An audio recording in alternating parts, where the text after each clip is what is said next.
Olá, estamos começando mais um Infra em Pauta, o seu programa semanal sobre infraestrutura. Hoje é 7 de junho, eu sou o Jimmy Amora, da agência Infra. Estamos aqui com o Maurício Portugal Ribeiro, da Portugal Ribeiro Advogados, o Felipe Graziano, da Jamundo Neto Advogados, e o Sebastião Buto, da Sigla Sul, para tratar dos temas mais relevantes do setor. E o Infra em Pauta de hoje, é um programa dedicado ao decreto 10.707, publicado na semana passada, que regulamentou o marco legal do saneamento em relação à definição da capacidade econômico-financeira das empresas para realizar a universalização do saneamento básico no prazo da lei, que é o ano de 2033. Vamos conversar sobre as exigências do decreto, os desafios que ele impôs para as companhias e os efeitos que ele terá no setor. O Infra em Pauta é toda segunda-feira, bem cedinho, e se você quiser começar a sua semana bem informado, curte o nosso canal no YouTube ou no seu aplicativo de podcasts para receber as notificações. E nós vamos começar, então, com uma breve explicação sobre o porquê foi necessário criar esse mecanismo na lei, e sobre o decreto, que o Maurício vai falar para a gente. Maurício, bom dia, Felipe, Sebastião. Bom dia, Jimmy, bom dia, Sebastião, bom dia, Felipe. Eu vou fazer uma rápida exposição, uma rápida passada de olhos pelo decreto, porque depois eu tenho certeza que todos nós temos várias críticas e considerações a serem feitas. Bom, primeiro, assim, o que é que o novo marco legal de saneamento estabeleceu? Estabeleceu que até outubro do ano passado, o governo deveria emitir um decreto sobre como as empresas, sobre como os prestadores de serviço de saneamento deveriam comprovar a sua capacidade econômico-financeira para realizar os investimentos necessários à universalização dos serviços, que a lei estabeleceu que deve ser feito até 2033, ou, se não for possível, até 2040. Então, se trata de um tema central para o novo marco legal, Todos nós sabemos que o novo marco legal tem por objetivo alcançar a universalização do serviço de saneamento, que você tem em torno de 100 milhões de pessoas no país que não têm acesso a esgoto, em torno de 30 a 35 milhões que não têm acesso a água, água encanada, e o novo marco legal tem por objetivo chegar a 90% de cobertura de esgoto, na rede de esgoto, e 99% em relação à água. Então é preciso que os prestadores de serviço comprovem que eles têm essa condição de fazer os investimentos de universalização. O que é que o decreto fez? O que é que disse o decreto? O decreto saiu bastante atrasado, mas o que é que ele fez? Ele basicamente disse que as empresas públicas, todas as empresas que são signatárias de contratos de programa precisarão fazer essa comprovação de capacidade financeira, e as empresas privadas apenas aquelas a que os contratos precisarão ser modificados para incluir as metas. É que muitos contratos privados, muitos contratos de concessão, celebrados com empresas privadas, neles já estão as metas previstas na lei, eles já cumprem a lei desde a origem. São poucos os contratos que terão, os contratos privados que terão que ser adequados. Então, no final das contas, esse decreto, o efeito principal dele é sobre as empresas estatais de saneamento. E aí o decreto estabeleceu basicamente dois passos, digamos assim, para a comprovação da capacidade econômico-financeira. O primeiro passo é o cumprimento pela empresa, na situação atual, de uma série de indicadores econômico-financeiros, de índices contábeis e econômicos financeiros que a lei estabelece. O segundo passo é uma análise do estudo de viabilidade, do investimento para a universalização em relação a cada um dos contratos de programa que essas empresas de saneamento têm, e do projeto, digamos assim, de como a empresa pretende obter os recursos para realizar esses investimentos conforme o estudo de viabilidade. Então, você tem duas análises, uma análise primeiro da condição atual da empresa, tá? E uma análise do estudo de viabilidade e de como a empresa pretende captar os recursos para fazer o investimento em cada um daqueles contratos. Então, essa documentação tem que ser enviada para as agências reguladoras, municipais, intermunicipais ou estaduais, a respectiva agência reguladora que regula aquele contrato, até o final deste ano, né, até dezembro deste ano, o final de dezembro deste ano, e as agências vão ter que analisar isso até o final de março do ano que vem. Né, final de março do ano que vem, na verdade, é o prazo para que os aditivos já estejam assinados, né, tudo validado pela agência e os aditivos assinados. Né, prazos muito desafiadores, a gente daqui a pouco vai certamente debater isso. Então, acho que isso é um resumo, né, do que é que está no decreto, e aí eu passo a palavra para os meus colegas para a gente debater o tema. Maurício, acho que um ponto para a gente refletir aqui em conjunto, primeiro sobre quem deve prestar o serviço. Né? Se a gente enxerga o decreto como regulamentador da prestação de serviço, né, como algo que vai além de tentar regular contratos, mas tratar da própria prestação de serviço, e aí buscando aí no 174 da Constituição aquela lógica de organizar a prestação de serviço, me parece que a exclusão, porque o parágrafo 3º do artigo 1º, que trata dos destinatários, ele excluiu expressamente a prestação pelo próprio titular do serviço, né, seja nos casos em que ele se organiza de forma direta, por meio de autarquia, ou mesmo por uma sociedade de economia mista ou empresa pública. E me parece uma exclusão inadequada, já que o objetivo essencial do marco é justamente buscar garantir os meios necessários para a universalização. Não são poucos os casos de prestação direta, e a gente acho que está falando aqui de alguma coisa em torno de 10% dos contratos, e nesse caso, a gente deixou muitos municípios de fora desse compromisso de como demonstrar o cumprimento. É evidente que a metodologia que está traçada no decreto, a gente vai falar mais à frente disso, talvez não fosse adequada para que um município apresentasse essa documentação, mas que de alguma forma ele precisa comprovar como vai atingir os objetivos, me parece que é algo que ficou de fora e precisa ser tratado no momento oportuno. Bom dia a todos.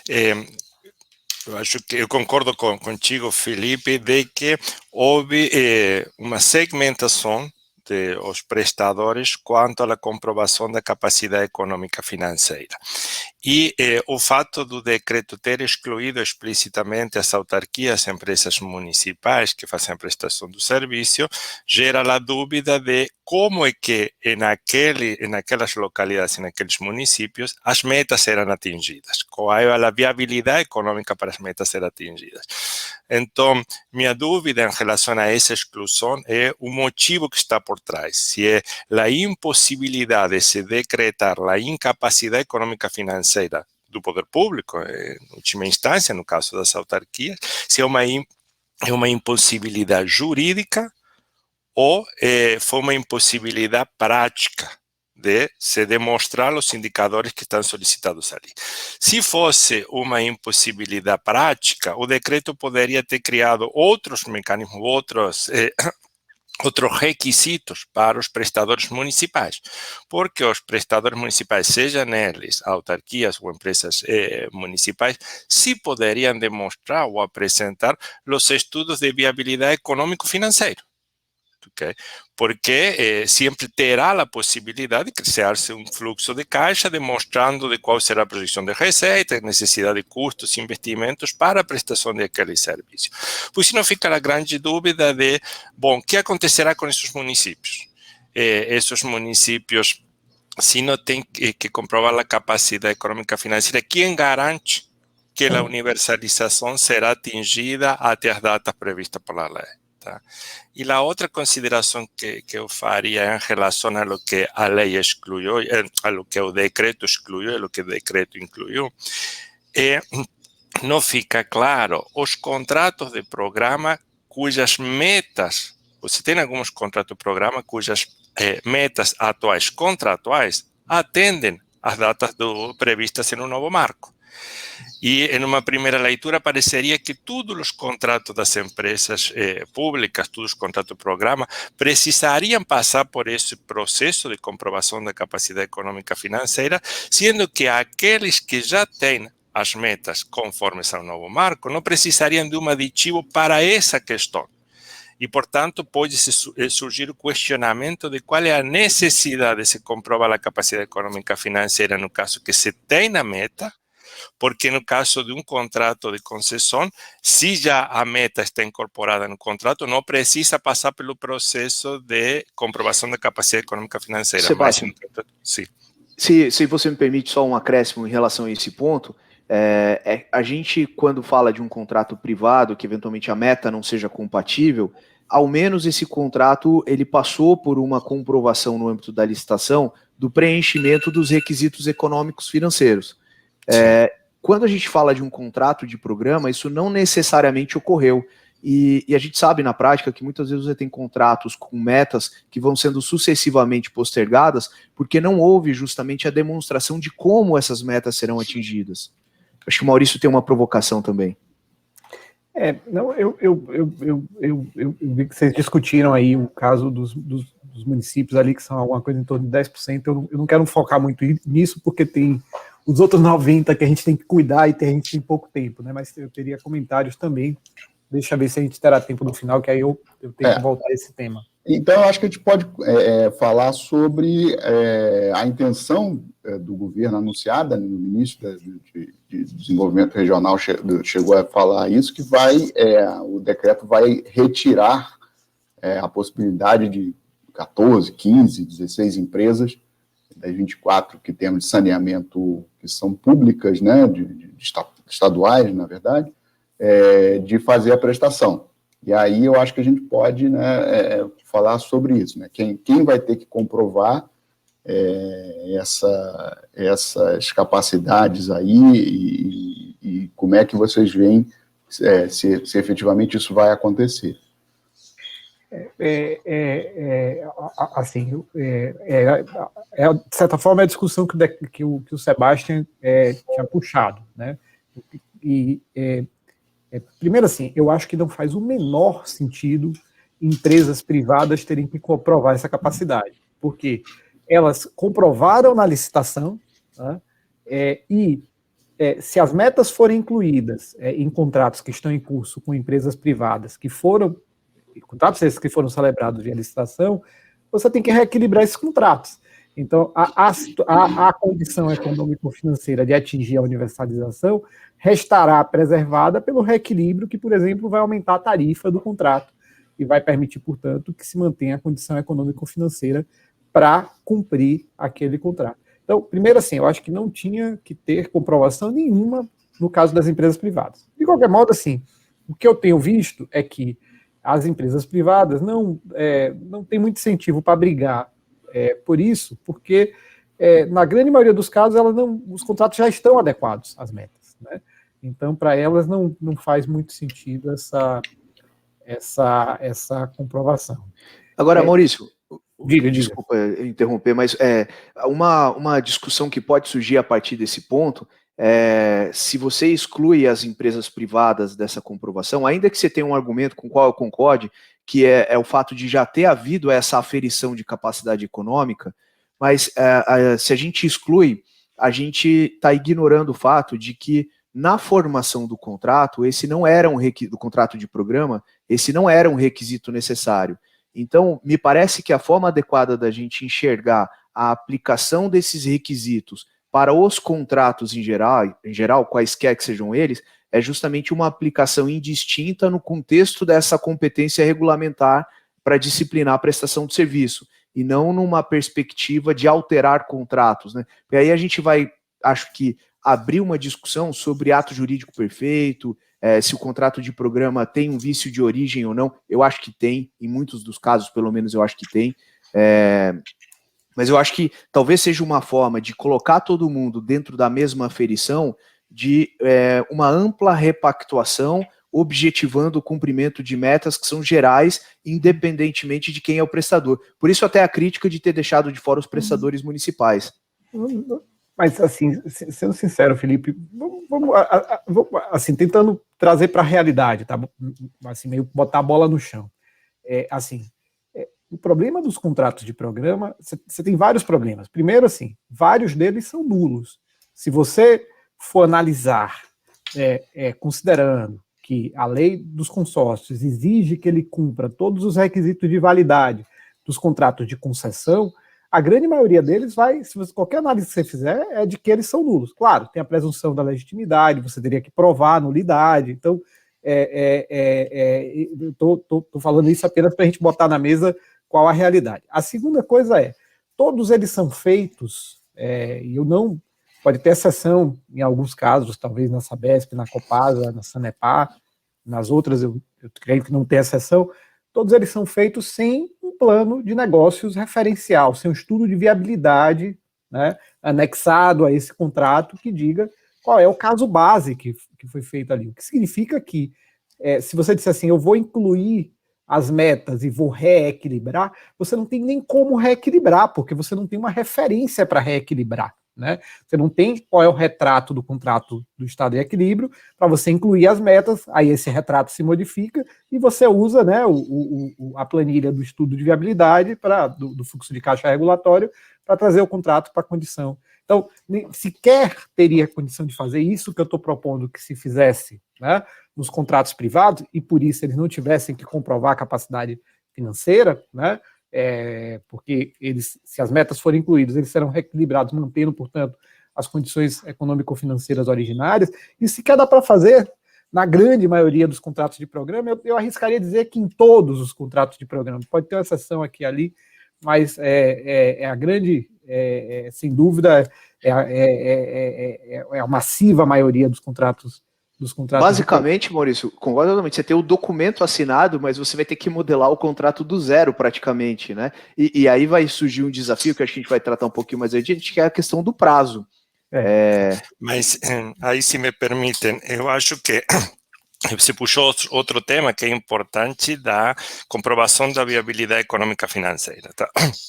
E no caso dos contratos de concessão, concordo com o Maurício, como estava sendo discutido, de que é quase uma redundância solicitar a comprovação da capacidade econômica financeira, porque já a Lei 14.026 previa que, se houver um aditivo de meta, um aditivo de contrato, de um contrato de concessão, para incorporar umas metas diferentes, o titular tinha 3 alternativas.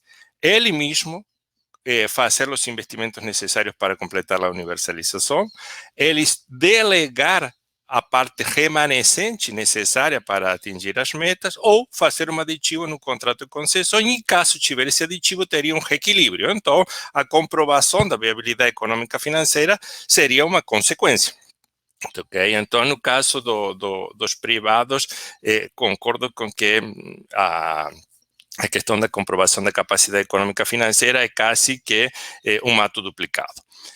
Já nos contratos de programa, como vocês falaram, a maior parte dos contratos de programa não necessariamente tem um estudo de viabilidade. E mesmo tendo um estudo de viabilidade, aqueles que têm, não necessariamente esse estudo de viabilidade é compatível com a norma regulatória que estabelece a agência reguladora para a definição das tarifas. Tá? São coisas totalmente descasadas, a diferença do que acontece num contrato de concessão, onde a tarifa está regulada por aquele fluxo de caixa que supostamente deu origem àquela concessão.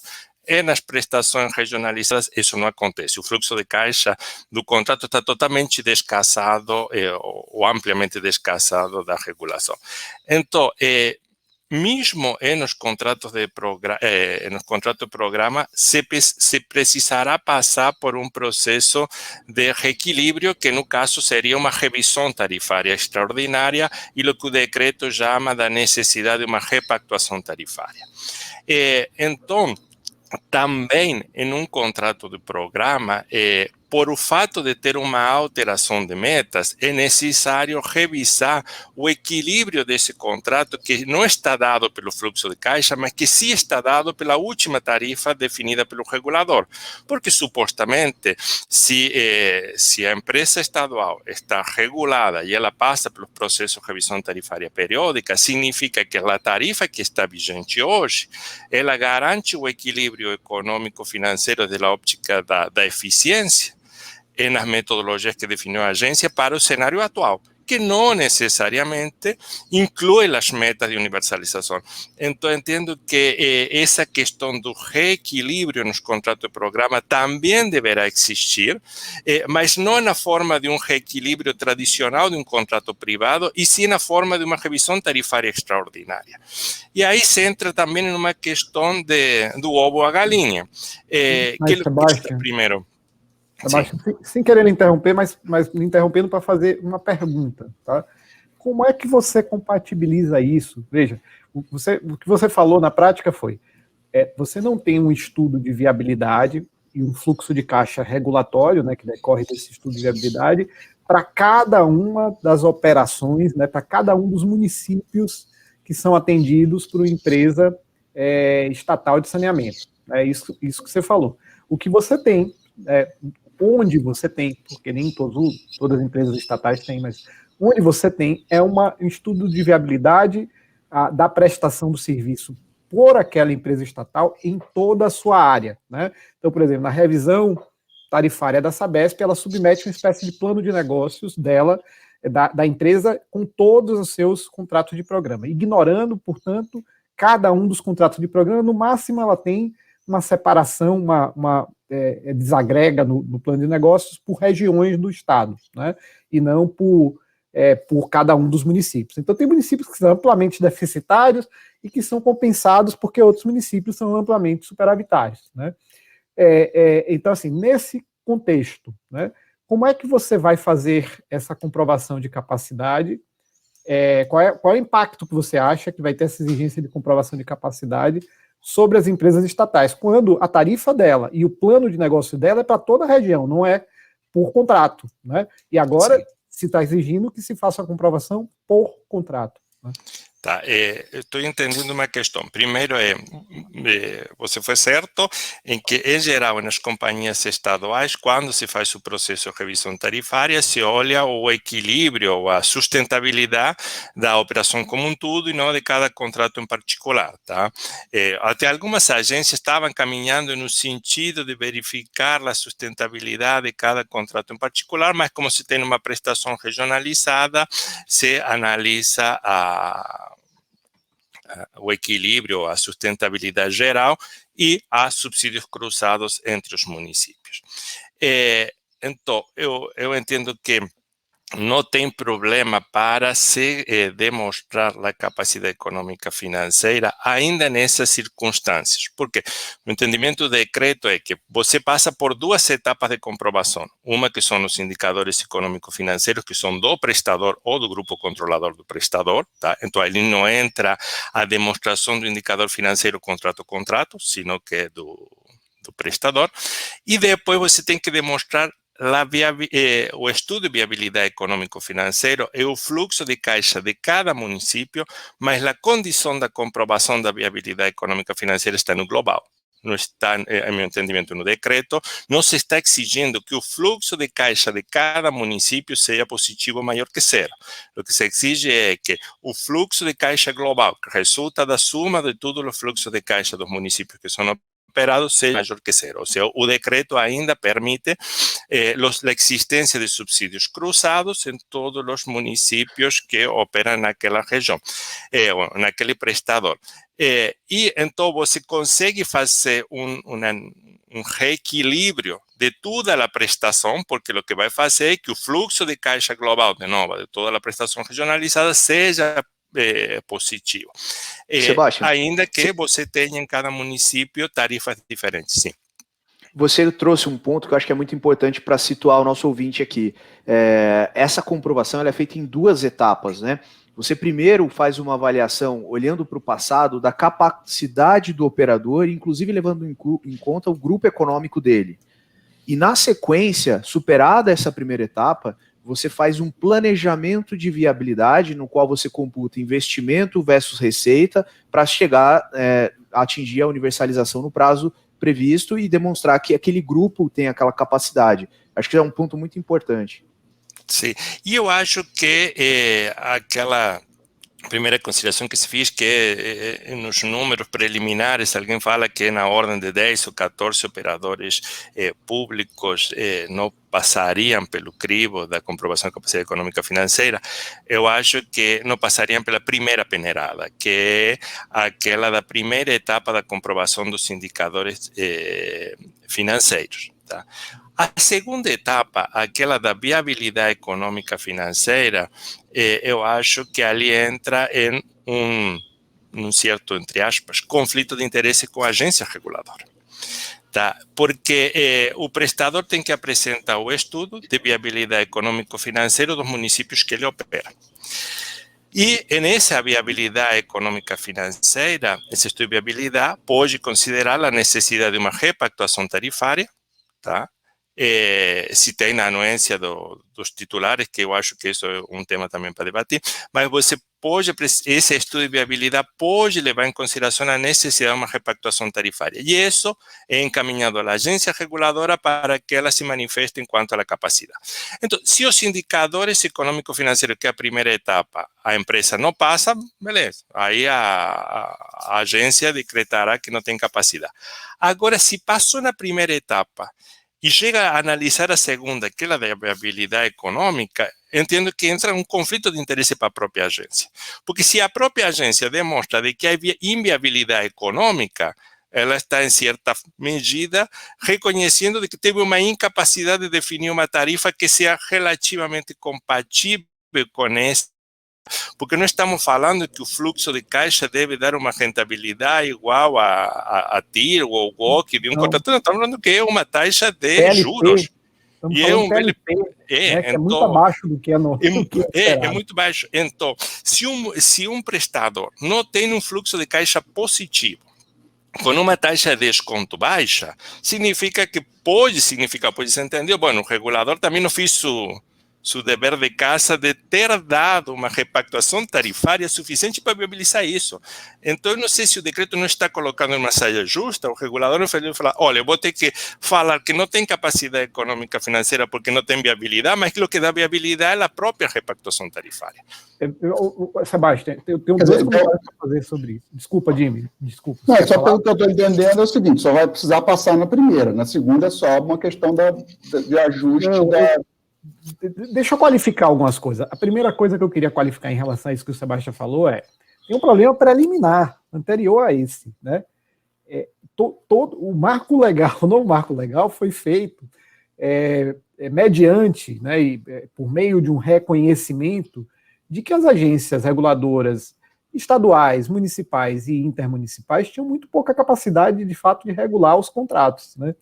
E, de repente, vamos jogar nessas agências reguladoras, a definição, o julgamento desses estudos de viabilidade. Né? Não, Maurício, espera um pouquinho, porque isso é o próximo tema, você já está correndo na frente da gente. Tá bom, vamos então voltar aqui, a gente poder falar um pouco... Jimmy não deixa a gente sair dos trilhos, hein? Se conseguir aqui, esse debate virava um caos.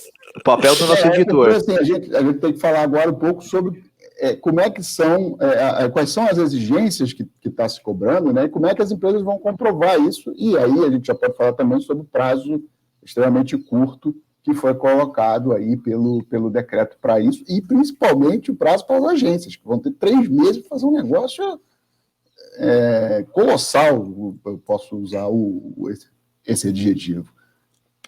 Eu acho que o esforço é de duas partes, tanto das empresas estaduais quanto da agência. Mas em questão a isso, a comprovação, eu queria destacar que o decreto ele trouxe algumas alternativas que são interessantes para a comprovação da capacidade econômica financeira. porque quem não comprove terá o contrato irregular e então seria a morte do contrato programa. E o decreto, em definitiva, ele trouxe para as empresas estaduais 3 alternativas de comprovar a capacidade econômica financeira. Uma primeira é pela comprovação de todos os contratos em vigor. Ou seja, é comprovada os indicadores financeiros do prestador e é comprovada a viabilidade econômica financeira de todos os contratos que ela opera. Mas pode ser que algumas companhias não consigam passar pelo crivo dessas 2 etapas para todos os contratos. Então, o decreto trouxe outra alternativa, que é a alternativa de demonstrar a viabilidade econômica financeira para estruturas regionalizadas. Ou seja, o prestador estadual, ele teria a alternativa de falar, não vou credenciar, entre aspas, a capacidade econômica financeira de todos os meus contratos vigentes, mas sim vou preservar determinadas áreas, que são determinadas unidades regionais, blocos regionais, ou a prestação regionalizada. Então, o prestador vai por la parte e isso vai levar a querer resguardar o filé. Tá? São as unidades regionais que têm maior viabilidade econômica. Tá? Então, o prestador pode focar nessas, porque ali o quesito é que o fluxo de caixa positivo seja aquele da unidade regional. Okay? Só que o prestador tem que poder operar em todos os municípios dessa unidade regional. E tem uma terceira alternativa, que é aquele que não conseguiu passar pela comprovação de todos os contratos, não consegue passar pela comprovação de determinadas unidades regionais e ainda tem a possibilidade, entre aspas, de salvar a validez de seus contratos através do compromisso da alienação do contracionário. Porque quem estabelece que vai passar por um processo de alienação do capital acionário terá a comprovação da capacidade econômica financeira presumida. Ou seja, terá demonstrada para ele encarar o processo de desestatização, privatização e tal, que é uma forma de colocar esses contratos na UTI até não decretar a morte deles. Sebastião, nessa tua provocação, eu acho que a gente tem uma outra situação também complicada, no caso de unidades regionais já formadas, com um prestador estadual, uma companhia estadual prestando o serviço, mas no contexto da unidade regional, alguns contratos a título precário. E considerando as limitações do novo marco, você tem dificuldade de colocar, licitar por um prestador privado, eventualmente, a prestação desse município isolado, e por outro lado, não tem a possibilidade, ou pelo menos ela é muito mais limitada, de estender a prestação da companhia estadual para esses municípios que hoje estão com contrato irregular, né? Essa é a verdade. Por isso eu falo que esta questão do decreto, ela veio um pouco tardia para a definição das unidades regionais, porque já vários estados já estão no processo de aprovação da regionalização, tá? Então, porque o decreto trouxe essa possibilidade, tá, de você conseguir comprovar a capacidade econômica financeira, se não é para tudo, ao menos para determinadas estruturas regionais. Então, entendo que o decreto dá essa possibilidade de ter distintos caminhos da comprovação. E tem a possibilidade, como falava, da alienação, porque, em definitiva, o que está impulsando o decreto é a desestatização dos companheiros. Então, o Maurício, acho que pode falar sobre... bom, Maurício, termina aí, depois você já entra nos prazos para a gente... Tá bom. Não, eu só queria comentar o seguinte, você vê que a gente está fazendo aqui todo um rearranjo do setor sem muito dado, né? Sem saber exatamente o que é que vai resultar disso, né? Então, você vai ter empresas que vão escolher determinadas regiões que são superavitárias e vai se livrar, vai tornar precários, né, uma série de contratos. E alguns desses contratos, fatalmente, são contratos que, com algum arranjo regional, possivelmente será viável alguma forma de concessão, né?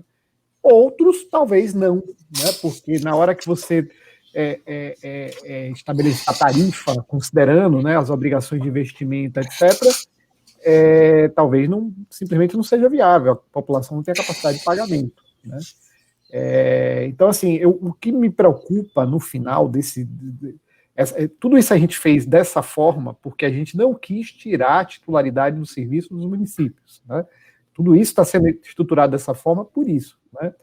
E também a gente não tinha dados sobre os custos da universalização, né? Essas são duas variáveis que condicionaram, né, o modo como o processo está sendo feito. O meu medo, no final do dia, e eu acho que é um medo que eu expresso, apesar de eu saber que agora não tem volta, né? A gente tem que ir em frente e tentar ver onde esse processo vai parar, mas eu acho que é possível que alguns municípios simplesmente fiquem para trás, tá?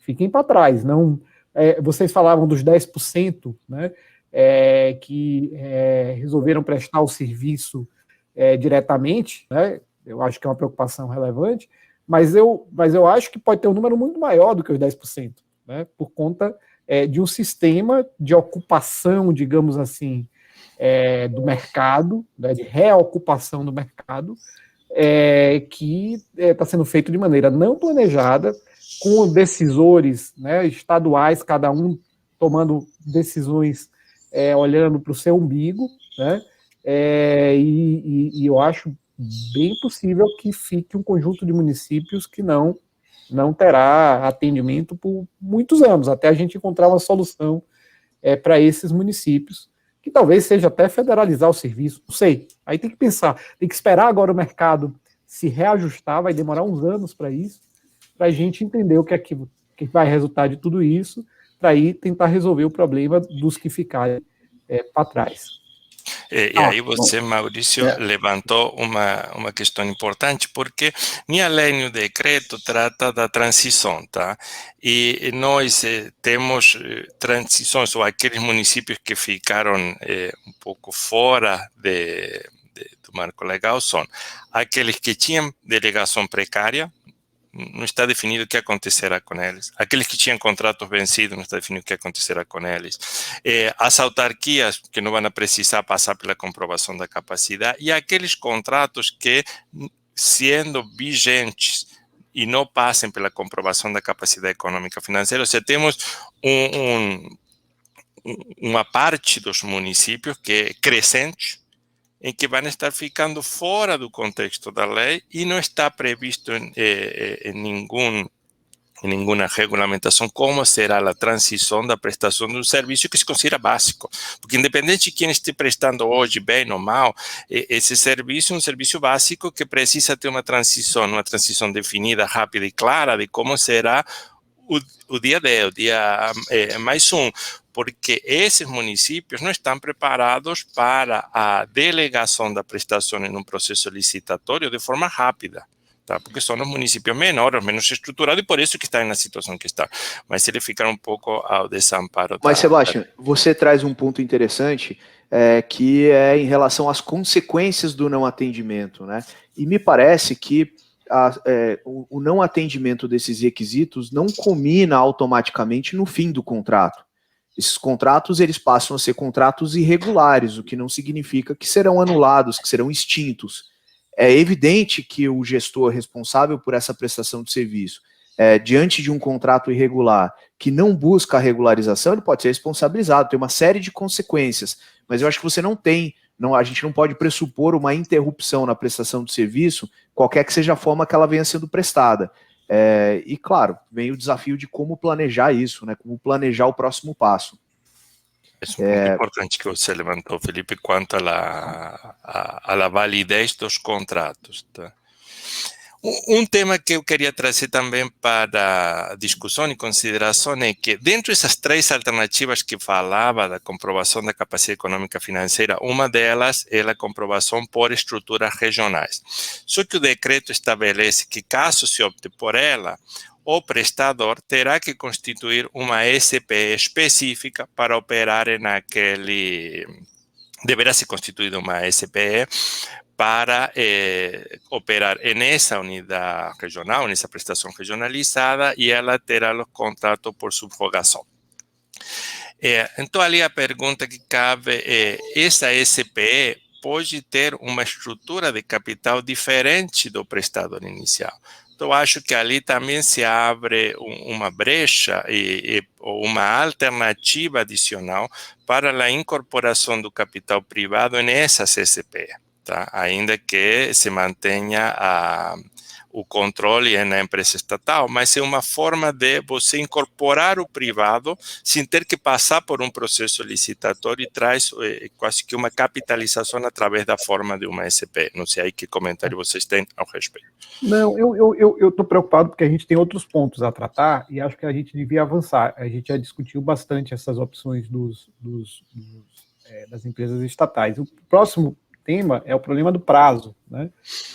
Então a gente tem que, até dezembro, esses documentos têm que estar protocolados nas agências, que é um prazo desafiador, você imaginar o país inteiro fazendo estudos de viabilidade, de universalização até dezembro. Vai faltar gente, né? Quem sabe fazer estudo de viabilidade esse mercado vai ter pouca gente desocupada, né? Eu acho que não sei se a gente tem capacidade para fazer isso, mas vamos supor que temos. Um outro prazo que está estabelecido é que até 31 de março do ano que vem, então, protocola os documentos em dezembro, até 31 de março do ano que vem tem que estar assinados os aditivos contratuais, quando for necessário aditivos contratuais. 3 meses para uma agência analisar essa documentação, agências que a gente já sabe que não tem capacidade, né?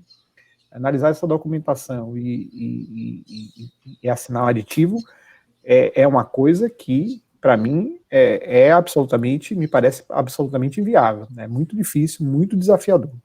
Um outro ponto que eu queria mencionar em relação ao prazo é que esses 12 meses, né, esses meses até dezembro, né, que é o prazo para as empresas, né, prepararem os documentos para protocolar junto à agência, o modo como as exigências de documentação ficaram, em minha opinião, bem truncadas. Por exemplo, exige-se que, quando for necessário aumento de tarifa, né, o estudo de viabilidade chegar à conclusão que precisa de aumento de tarifa, é preciso protocolar o aditivo até o final de dezembro, né, junto à agência, protocolar já com o ok do titular da prestação do serviço, já com assentimento do titular. Ora, qual é o prefeito que vai dar o ok para um cálculo de aumento de tarifa feito por qualquer prestador, seja público ou privado, né, antes da agência dizer que aquele aumento é necessário? Mesmo que a agência disser que o aumento é necessário, esse prestador vai tentar, o prefeito vai tentar empurrar para que o aumento de tarifa ocorra daqui a 2 anos, depois do mandato dele, né? Aí uma outra possibilidade que está lá então não vamos aumentar a tarifa, vamos fazer por aumento, por um aporte público que vai compensar o fato de que a tarifa não vai aumentar, né? Em lugar do aumento de tarifa, um pagamento público ao concessionário, subsídio público ao concessionário. Primeiro, assim, eu não vejo prefeituras por aí com nenhuma capacidade de fazer subsídio público a nada, né? A situação fiscal dos municípios no país é muito ruim em geral.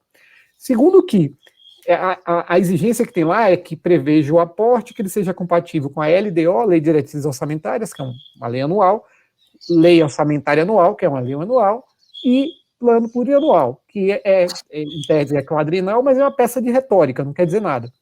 Então vai ser muito fácil, considerando isso, a empresa estatal dizer que vai receber o aporte do município, não agora, daqui a 3 anos, na próxima gestão, supondo que o prefeito não pode ser reeleito, ele joga para a próxima gestão, né? Um aporte daqui a 3 anos, a compatibilidade com a LDO e com a LOA, com a Lei Orçamentária Anual, não é necessário provar, porque você não tem ainda a lei de daqui a 3 anos, né? E você vai ter que provar só a compatibilidade com o plano plurianual. Significa incluir uma linha no plano plurianual dizendo que vai ter que ter pagamento de subsídio para saneamento. Só. Tá? Então, e aí, o que é que vai acontecer? Você prevê um plano de negócio bonitinho, com pagamento público daqui a 3 anos. Daqui a 3 anos o município não vai pagar, né? O concessionário vai ter uma boa desculpa para parar de executar, o concessionário não, a empresa estatal, para parar de executar os investimentos, né? E continuamos na mesma situação que estamos hoje, sem universalização. Passa a palavra. Aí nos prazos, realmente entendo que o desafio que foi posto para as empresas estaduais é inexequível com o prazo que foi dado, tá? No sentido que em 6 meses tem que estar tudo feito. E a empresa que, dentro das condições que estão estabelecidas no decreto, tem que ter o estudo de viabilidade, e para isso vai ter que contratar o laudo técnico de um certificador, tá? Precisa contratar um auditor independente para auditar os indicadores econômico-financeiros. As empresas estatais precisam passar para suas contratações por todas as restrições de contratação que cabem numa empresa estadual, qual a contratação nunca é rápida. Tem que fazer os estudos de viabilidade econômica. E um dos maiores desafios, ele tem que ter uma minuta do contrato, do aditivo do contrato, com a anuência dos titulares. Tá? Uma minuta do contrato para o qual ainda a ANA não estabeleceu o conteúdo mínimo desses contratos. Okay? Então, vai ser uma minuta que vai ter que começar a elaborar o prestador, a negociar com os poderes concedentes, e essa minuta do contrato tem que ter, caso precise, uma repactuação tarifária, que é o que falou Maurício, a manifestação positiva do titular em relação a essa repactuação. Além disso, o titular tem que apresentar, o prestador tem que apresentar um plano de captação de recursos, onde tem que obter junto às entidades financeiras uma carta de que há disponibilidade e que ele estaria em condições viáveis de ter um recurso. Okay? E caso precise, muitos dos contratos precisarão um pedido de repactuação tarifária. Então, você tem que ter minuta de contrato, tem que ter contratação de 2 consultores independentes, o auditor e o certificador, tem que ter obter a anuência dos municípios para a minuta do contrato, tem que ter a carta dos bancos, tem que ter pedido um processo de reequilíbrio e tem que estar feito o processo de regionalização concluído. Então, são várias frentes para a elaboração do pedido. Okay. Então, acho que esse prazo é realmente exíguo para o prestador cumprir até 31 de dezembro. Por outro lado, a agência terá 3 meses, mas grande parte das agências vão ter que contratar algum apoio externo para ajudar a verificar isso. E as agências não estão hoje preparadas nem com Imagina recursos. Esse processo todo. Em 3 meses, as agências não contratam ninguém. No poder público é dificílimo você contratar qualquer coisa em 3 meses, né? Na verdade, você leva 3 meses para contratar, né? Quanto mais 3 meses para executar o serviço. Mas eu acho que tem um desafio posto que precisa ser vencido. Me parece que o prazo, de fato, foi inadequado. A gente perdeu muito tempo, porque o decreto, né, já era aguardado há um bom tempo. E a gente precisa tomar cuidado para não acontecer agora o que aconteceu no setor quando a primeira versão da lei de 2007 foi editada e se previu a obrigatoriedade do plano de saneamento. Havia uma previsão de restrição a recursos no caso de prestação sem plano de saneamento. E esse prazo ele foi sendo sucessivamente prorrogado e, salvo engano, até hoje ainda não está vigente essa obrigatoriedade, né? Então, a gente precisa tomar cuidado em, primeiro, prever um prazo execuível. Certamente esses prazos vão precisar ser revistos. Agora, isso não pode desacreditar a necessidade de se cumprir o que está proposto. Acho que esse é o grande desafio, equilibrar esses pratos na balança. Sem dúvida, eu acho que os prazos não se podem adiar ad eternum, porque senão perde o sentido do decreto, mas tem que ser execuíveis com a capacidade que terão os prestadores para elaborar esses estudos. Entendo que até há um projeto de lei para modificar, estava discutindo que haveria um projeto de lei para modificar esses prazos.